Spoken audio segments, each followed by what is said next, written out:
Coming up, Leo's got the brand new Samsung Galaxy S6. Miriam's got the Lumia 735. OMG Chad's got an OMG bot. And I'm taking a look at a sensible, mid-range, $6,000 PC. You gotta watch before you buy.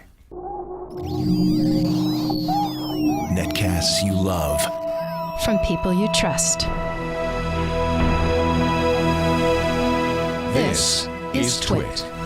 Bandwidth for Before You Buy is brought to you by CashFly at CACHEFLY.com. This episode of Before You Buy is brought to you by iFixit. You can fix it, and iFixit makes it easy with free step-by-step repair guides, high-quality replacement parts, and all the tools that you'll ever need. For $10 off your purchase of $50 or more, go to ifixit.com/twit and enter the code Before You Buy at checkout.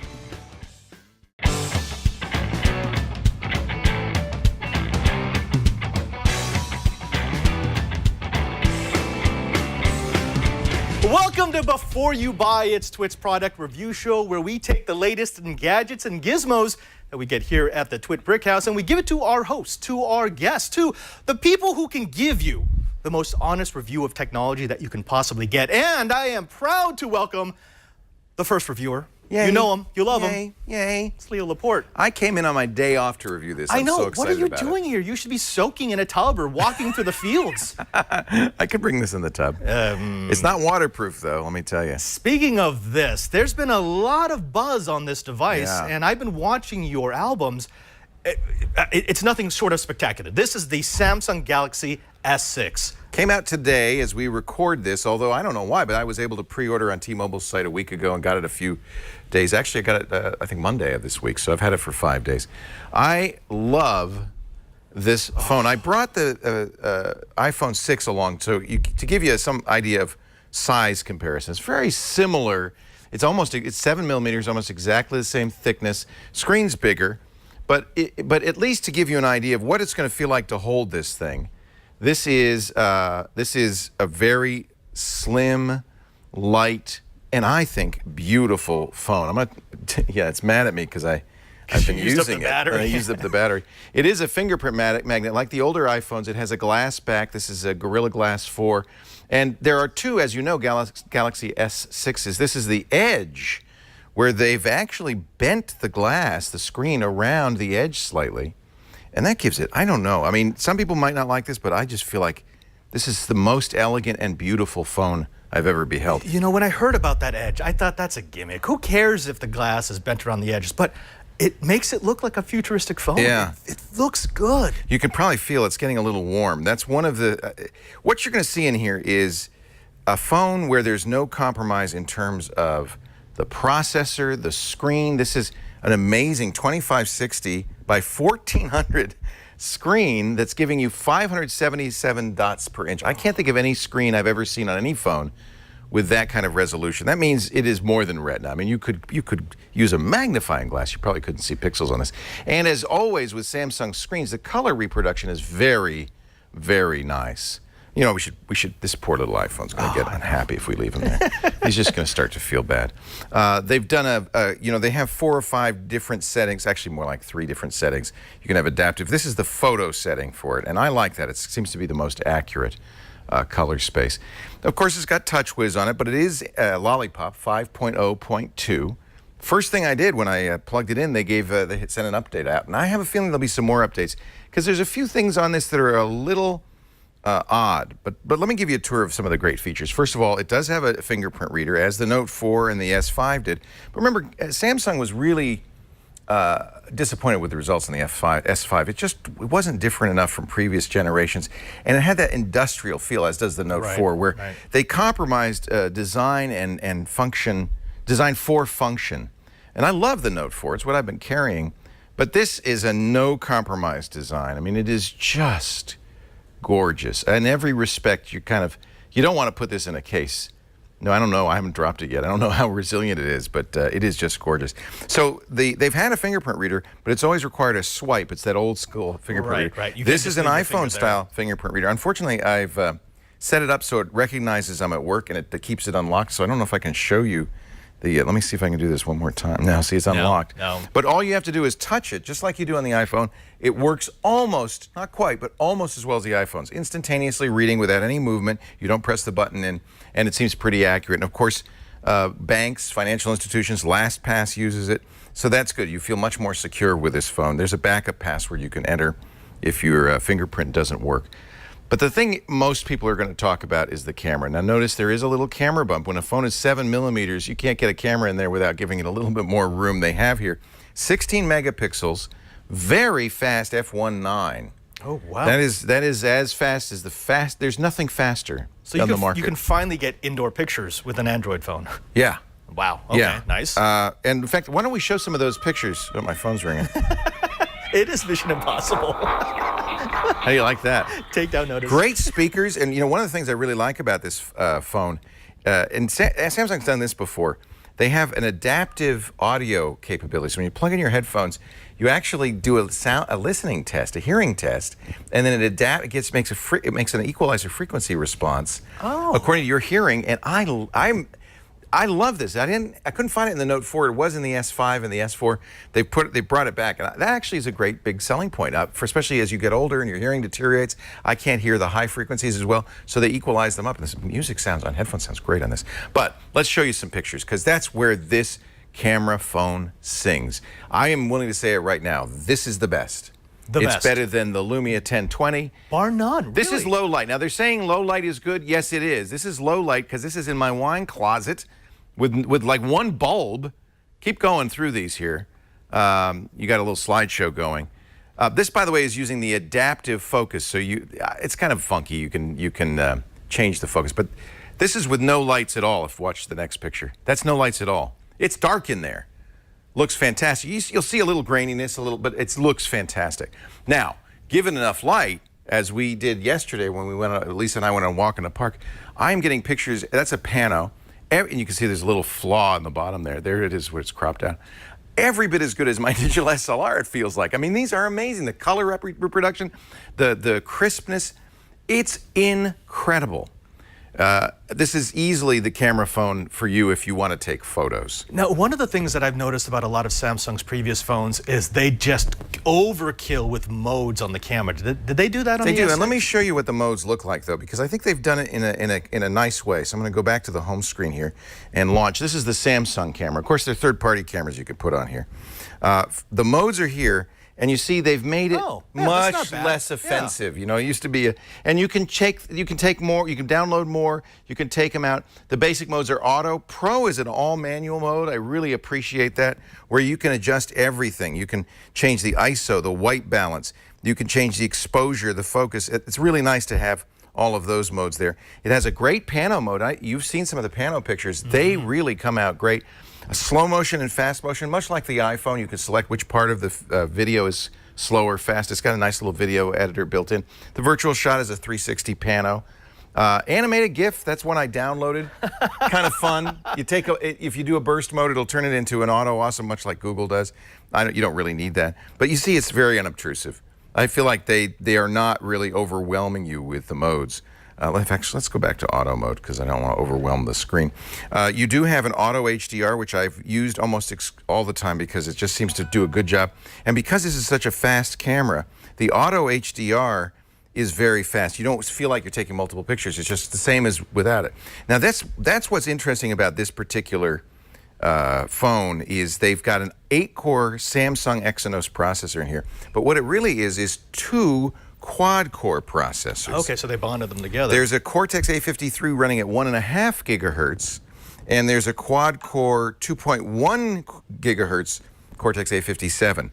And that's where you see some interesting results, because when the camera turns on or when you're doing a lot of processing, all of a sudden that bigger processor will kick in, and you can almost see the battery go. Oh. So it gets, and feel it gets a little bit warm in the back.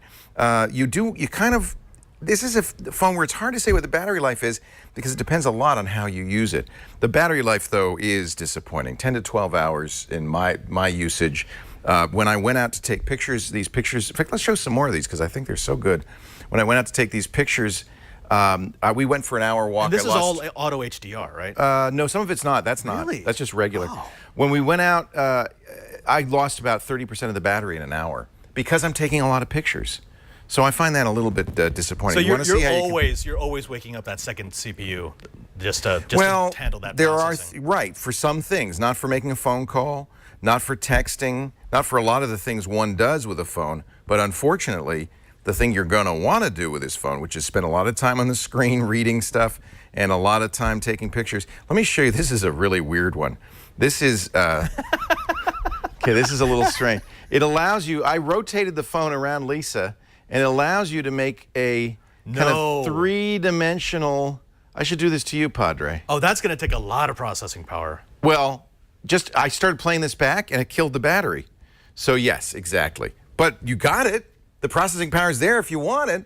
You're just going to have to be aware you're going to be carrying a battery pack because this doesn't, unlike previous Samsung phones, does not have a removable battery, does not have an SD card. In fact, you're going to want to get enough memory. They sell it in 3 variants. There's 32, 64, and 128 gigs. I got the 64. I know from past experience. Right. That's plenty for me. And the truth is, with 128 gigs, if you get that much, you don't miss the SD card. It's actually better probably to have it all inside the thing. So let me give you the pros and cons. Easily, best screen you've ever seen. I think the most beautiful, and this is a matter of taste, but I think the most beautiful phone I've ever used. It just it feels good in the hand. It's just, if you pull it out of your pocket, you go, ah. And of course, with that great screen, you are looking at something that seems like it should be very expensive. And it's not, it's about the price. I paid, I think, $759. You pay $100 more for the curved edge on the side. Performance is very good. I like that adaptive sound. Fingerprint reader works for the first time. It's as good as Apple's, or very close to as good as Apple's. It also has wireless charging, and this is smart. Not only Qi charging, which is kind of one standard, but the Power Mat standard, both built in. Now, you're going to want to use adaptive charging. It has that fast charging capability most of the time. And that's the one thing that compensates for bad battery life. You can get about half of the charge back in half an hour if you use the fast charger, which comes with it. Also comes with a pretty good pair of headphones. On the con side, as I mentioned, the battery life is weak, 10 to 12 hours. There's no SD card, no replacement battery. I'm going to miss that. I have noticed some software glitches, but those will be fixed, I'm sure, with another update. This has just come out, and usually that's the case. One of the things I notice is sometimes the home key is unresponsive. For such a snappy phone, you don't expect unresponsiveness. The other thing is it's very easy to actually use the edge screen by accident and launch applications. I was wondering about that because I have fat hands. I'm always going to be touching the edges of that screen. It's actually part of the screen. They bend it at a very high temperature. So the oversensitive screen sometimes can be a little frustrating. You kind of learn to hold it like that.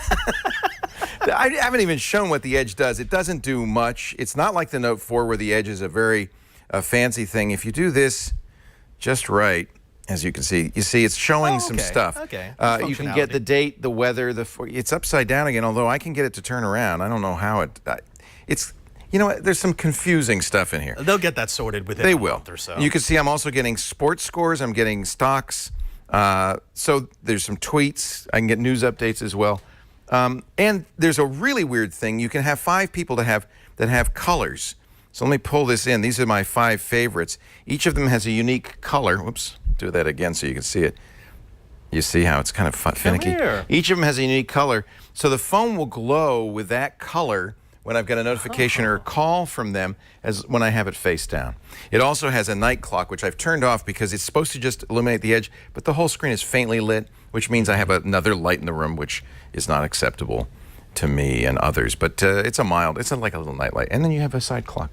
So that's the pros and cons. Price, as I said, I pay $859. It's $300 subsidized. A little steep. Well, because you're paying for the curved edge, it's $100 more. I don't know if you need that. A number of reviewers said, just get the uncurved edge, you'll save $100.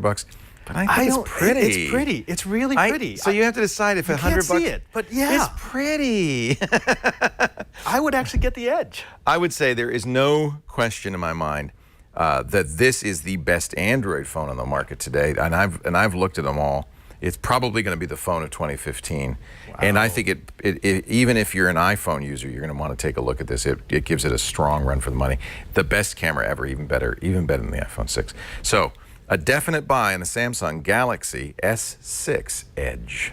Thank you very much. That's Leo Laporte with a buy for the the Samsung Galaxy S6. If you are looking for a new phone, if you're in the market for the latest, the greatest, the one with the best camera, the one with a beautiful screen, that just may be the choice for you. Again, Leo Laporte, you can find him, well, everywhere. I mean, just turn on Twit. He's going to be there.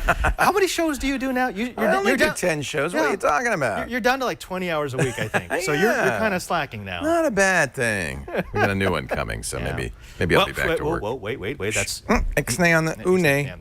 Before we reveal any more secrets of the Twit Brick House, let's go ahead and jump into our next review. We asked Miriam Jouard to take a look at the Nokia 735.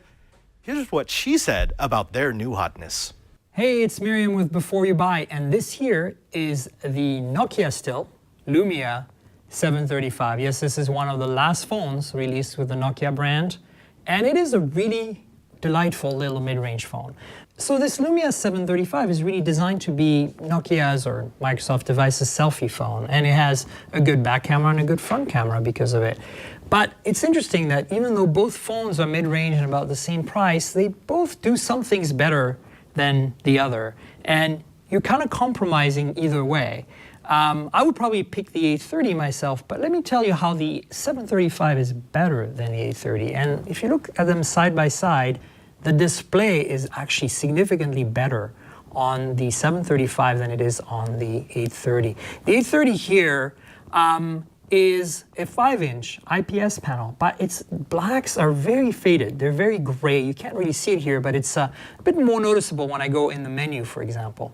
Now, the 735 is a 4.7-inch display, but it is, as I said, a much higher quality, better viewing angle, better all around. They're both 720p. Both have similar guts. So let's go through these guts real quick. There's a Snapdragon 400 on board. Quad core. There is 1 gig of RAM, which is a pretty standard spec for a mid-range Lumia device.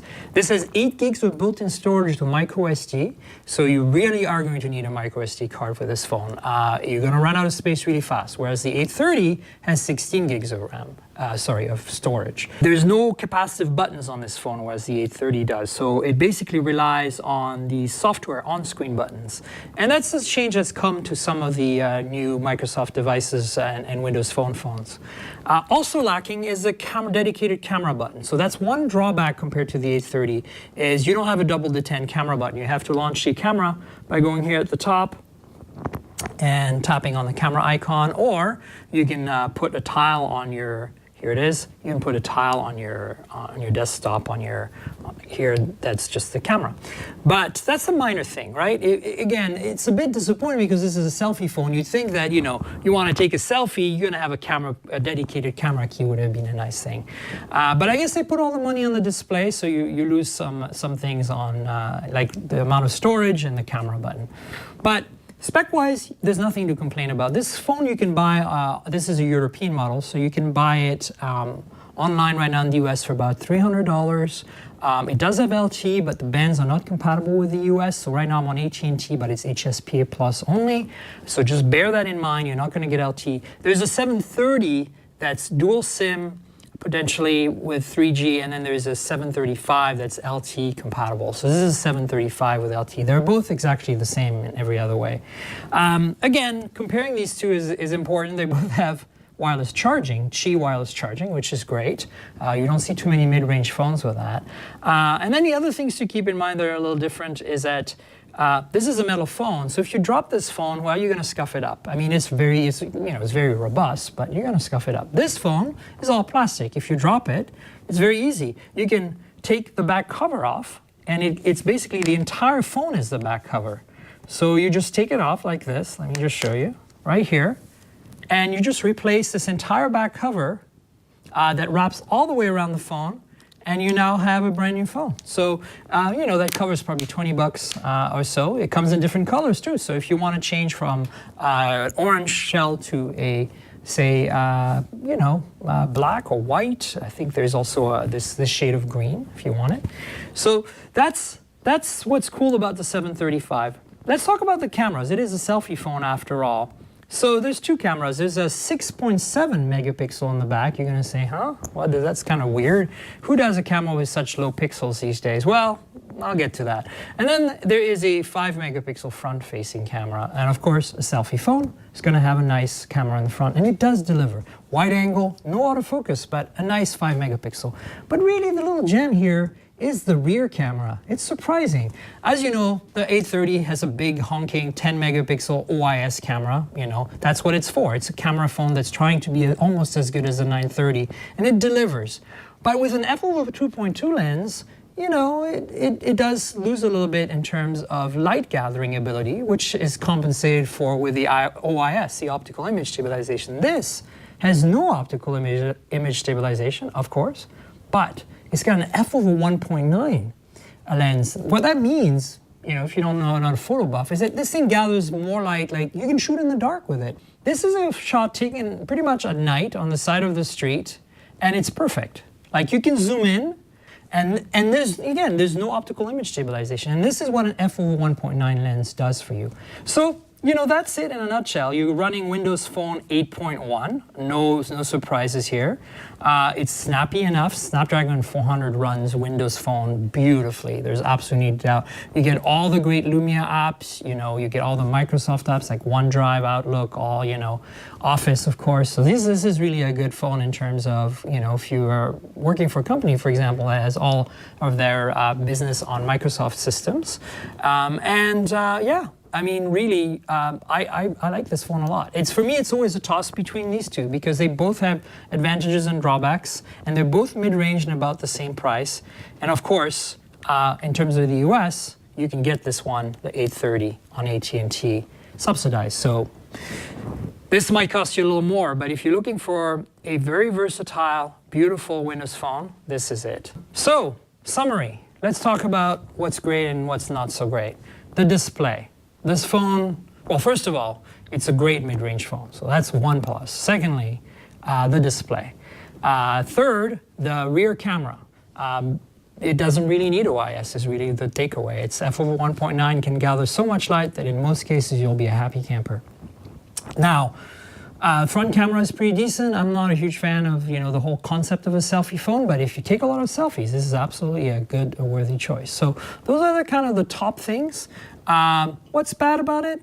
As I said, no dedicated camera button for a selfie phone. That's a bit odd. Storage, 8 gigabytes is a little low. Even though there's micro SD support, you really have to buy a card, whereas with 16 gigs on this guy, you can go with it for a bit before you have to upgrade. And that's really it. I would say, you know, this is a buy. Absolutely, get this phone. Just keep in mind that it's probably a better buy in Europe and Asia, where the LTE bands work on this phone, and since it's not really available in the US as a subsidized device. So I'm Miriam with Before You Buy, and this was our review of the Lumia 735. The Nokia 735 gets a buy from Miriam Joire. Thank you very much for that review. You can find Miriam all over the TWiT TV network. You're going to find her here for Before You Buy, but you'll also see her on All About Android on Tuesdays nights. Just make sure you follow her on Twitter at TankGirl. That's TankGirl with all of the vowels missing. Now let's move on to another product. We're going to be talking a little bit about Chad's new robot, but before we do that, let's take a moment to thank the sponsor for this episode of Before You Buy. Now, if you're like me, you're a geek and you like to take things apart. You like to fix things. I mean, it's part of what being a geek is, right? You don't just buy things, you make things, you create things, you repair things. Well, there is no better way to make and repair and create things than with iFixit. Now, iFixit is the one-stop shop on the internet to go for you, not just your tools, but your repair guides. Do you want to fix your red ring of death on your Xbox? Or maybe you need to work on some of your computer tools, or perhaps you're getting into quadcopters because you're watching me on Know How. Well, if any of those things are true, you need iFixit in your life. Now, iFixit's going to start with this fantastic Pro Tech Toolkit. This is 70 tools to assist you with any mod, malfunction, or misfortune that may come your way. Now, the toolkit is the gold standard for electronics work, from garage hackers to the CIA and FBI. But more importantly, their unique tools are used by repair technicians everywhere. Now, this is a 54-bit driver kit, this nice little plastic piece here. This gives you pretty much everything. If you've ever needed to open something and you can't find the right bit, well, it's probably in here, because it's got Phillips bits, Pentalo bits, Torx and Torx security bits, tri-wing bits, triangle bits, even those things that you find at McDonald's. They've got that's the flexible extension that lets you get into those tight corners where you can't get a regular screwdriver. Of course, you get ESD safe precision tweezers, you get an anti-static wrist wrap, you get nylon spudgers, metal spudgers, so that you can open up cases without marking them. You know, like when you use a flat screwdriver or a knife. It's lightweight, it's compact, it's got a durable tool roll, and it's great for people who, well, deal with computers. Even our very own Alex Gumpel there. It's only $64.95 and it's backed by a lifetime warranty. Hobbyists and home DIY fixers alike use the ProTech Toolkit for doorknobs, eyeglasses, cabinet doors, sink fixtures, and more. If you're looking for a great addition to an artist or hobbyist tool chest, really, you need to look no further. Best of all, there are thousands of free iFixit guides to help you put your tools to use, even repair parts. So if you want to replace the battery on your iPhone or fix your shattered screen, you'll find not just the tools and the parts to do it, but step-by-step repair guides. It's really what iFixit stands for. So here's what we want you to do. We want you to fix it and have iFixit help you with it. With iFixit, you can fix it yourself. Visit ifixit.com/twit for more than 10,000 free step-by-step guides. iFixit also sells every part and tool that you'll ever need. Just enter the code before you buy at checkout, and you'll save $10 off of any purchase of $50 or more. That's before you buy. ifixit.com/twit. ifixit.com/twit, and use the code before you buy to save $10. And we thank iFixit for their support of Before You Buy. Let's go ahead and change it up a little bit. We've been very phone-centric for this episode, so we thought that maybe it's time to introduce the rise of the machines. Ladies and gentlemen, I bring you OMG Chad. That's right. Robots! Coming straight from his cyber existence, this is Chad Johnson on this is called the Kubi? The Kubi. This is the Kubi. This is a telepresence robot, basically. And the idea is that I have an interface over on my side that I can change this camera all around to see you. Hey, how's it going? I'm getting a little freaked out right now. Is that okay? Really? Just slightly freaked out. So the Kubi has a range of 300 degrees of axis. So if I want to move it all the way around, here we go. Whee! Here we go. You can see the mic that we've used to mic up the Kubi. And then it'll go all the way to the other side. Hi. Okay, there I go. I want my mom. Yeah, this is all the way down. This is all the way up. And this is holding an iPad 3, I believe, which is one of the heaviest iPads they've ever made. So it can handle basically any type of tablet. Now, what did they make this for? So, I mean, obviously, it's a telepresence device. Right. And it's for people who want to have some sort of physical presence, even when they're remote. And I can get that, but, I mean, robot on a stick. Is that really something that was a big part of the market? Well, so this is really nicely marketed at businesses, I think. This is perfect for the conference room, where you need to be in a telepresence, position, but you can actually look around at participants and change your angle. So this is the interface that I have on my end.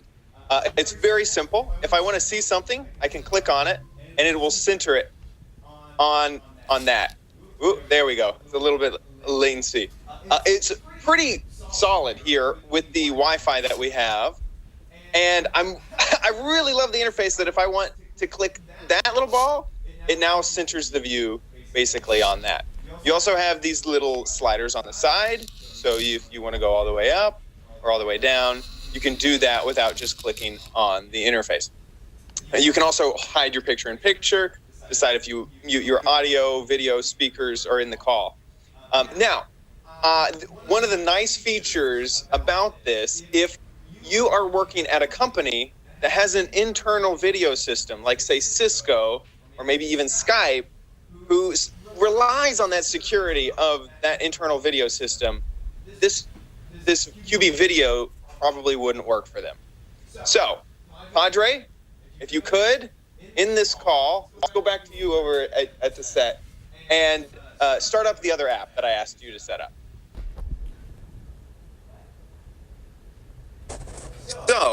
if you didn't notice what just happened, currently I'm on FaceTime now. Oh, okay. So this is app independent. I can use pretty much any communication feature I want. So this is a third-party app. What's funny is FaceTime video is worse than the Kubi video. But on my side, I now have a different interface to use. Here, let me see if I can make this a little bit better. There we go. So on my side, I have an interface where I can click and the Kubi turns. And over here, my FaceTime application will do exactly what it wants. So let's say I want there, and it moves. If I click over here, there we go, it moves. So you could use this app independent of the Kubi video app, which makes this very expandable. That you could use it with any type of video application and type of any ecosystem at your work, and people can use it. So this could work with either maybe two remote devices that can only do one app at a time, or a computer like I'm using right now. Okay, I could see why this is fun. I mean, Telepresence is always going to be a kind of fun to play with, but is it really practical? And have you enjoyed using the Kubi? I have, because you can invite a friend. They can use Skype. It's not a new program. They've used the same program for all their lives, and then they get an interface to control where the Kubi points. It's a ton of fun, and it never gets old. So I really like it. All right, so Chad, give me your pros and your cons. So pros are that it's platform independent. It does have built-in video, and 300 degrees of motion is really amazing. On the cons, it does make quite a lot of sound moving around. Those the price is also at $500, which really kind of outprices this from a consumer product to really a commercial product. So I try, don't buy for the Kubi. This is the classic. They also make a secure edition. I'm going to say try, mostly because I feel like the price is a little bit high for the quality of their Right. Yeah. You know, it really sounds more like an enterprise product, because at $500, you're not going to get a lot of consumers who would just use this on the off chance that they might break it out once or twice a year. That's Chad Johnson, that OMG Chad, with the Kubi Telepresence robot. And wait, he's got two things. Two more things. The battery lasts for 4 hours when unplugged. And this is a universal mount, so you could put a phone, any type of tablet in this, and they have App Store apps. Yeah.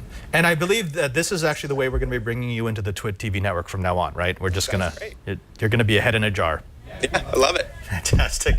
Ladies and gentlemen, if you want to find more of Chad's work, don't forget that you can find him on the GizWiz. That's right. Just jump over and see him and Dick DiBartolo go over some of the craziest tech gadgets and gizmos that you'll find. But also, you'll find him at, he plays this very not really well-known game called Minecraft, and he's kind of a big deal. Chad, can you tell them where they'll find you? Yeah, youtube.com/OMGcraft. Chad Johnson, OMG Chad, OMG Bot. Thank you very much.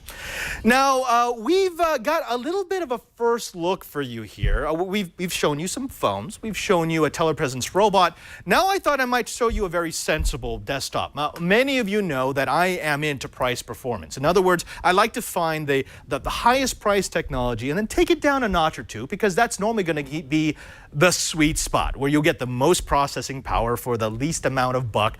But occasionally, just occasionally, you like to go crazy. And that's what this is all about. This is the main gear. This is a monster of a desktop PC. Now, they've given us our own custom scheme. This is not just a standard paint job, folks. This is actually automotive paint. They've put enamel with a gloss, and it is quite beautiful. But it's not just a pretty face. What's inside this box is actually a beast. Let me see if I can tip this thing over. It's actually quite heavy because it's liquid cooled. Oh, remember, when I like to buy my PCs, I do like to get price performance, but in this case, they've just gone all out. This is a vertical heat dissipation case. So what they've done is they've actually flipped around the components so that air is drawn in through the back, over the hot components and sucked out the top. That's actually super important. You get a quieter case and you get much cooler components, which means you can push them harder and they'll last longer. This is an Asus X99 Deluxe motherboard that comes with USB 3, SATA 6, Wi-Fi, Bluetooth, basically all the bells and whistles.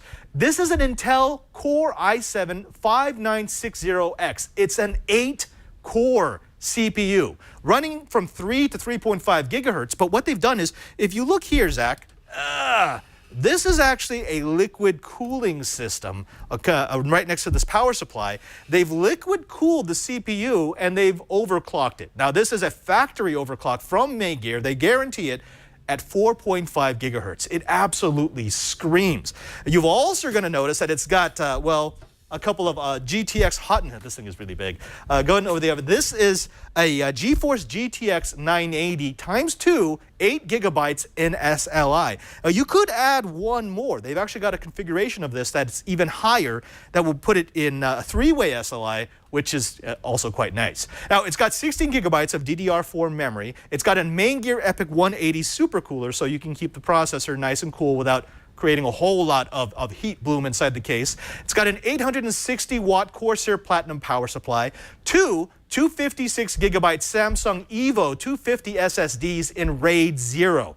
Now, in RAID 0, those two SSDs will actually give you 750 megabytes per second read. It's blazing fast. They've also included one 3 terabyte CK Barracuda XT. That's the hybrid drive, so that you've got speed and you've got a lot of storage. It's also got dual gigabit Ethernet, a Blu-ray burner, and one of my personal favorite features, they've got a lifetime warranty. Now, it's 2 years all-intensive, but they give you a lifetime of service.